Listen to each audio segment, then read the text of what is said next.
Do you want readers to not be able to put your book down? Then tension is your best friend. And today, I'm sharing an easy way to create tension in your story using relationships. Let's get started.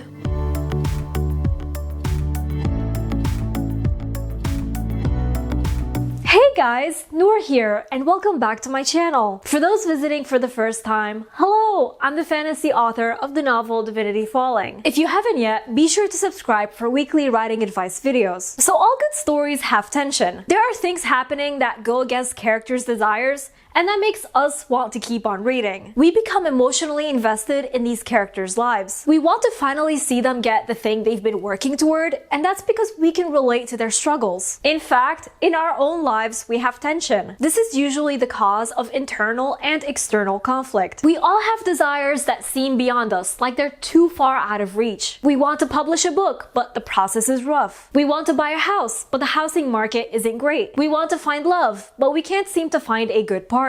We want to pursue a career, but family members aren't supportive or we're too scared to take that first step. And the list goes on. Point being, we all deal with internal and external conflicts, and these conflicts lead to tension. So when we're writing stories, one way to get readers to relate to characters is by creating tension. And an easy way to do that is to use relationships to your advantage. But keep in mind, tension from relationships is caused by external conflict, but it can sometimes lead to internal conflict too. Here's what to do to create this tension. Start by listing all the people your main character interacts with in their day-to-day life. For example, their parents and siblings, their best friend, their classmates, and so on. Then, give your characters opposing goals or desires. Let's say your main character Timmy wants nothing more than to play video games with his friends, but his parents won't let him because they believe video games are bad for his mental well-being. Timmy and his parents have opposing goals. Immediately, you have tension because your characters want opposing things that go against each other, and you can build tension with several characters to varying degrees. For instance, maybe Timmy's teacher makes him stay after school to get some homework help. The teacher wants Timmy to do better in school, but Timmy wants to go home and have fun. Again, these characters have opposing goals, even if the tension is small here. Next, make sure you raise the stakes. You have characters with opposing goals, but this tension shouldn't just go away. You want your main character to try to get the thing they most desire. Unfortunately, this other character will continue working against them. For example, Timmy will try sneaking out to go to his friend's house, but his parents will catch him in the act and ground him. So now, Timmy has another obstacle in his way. And finally, after raising the stakes and throwing tension at your characters,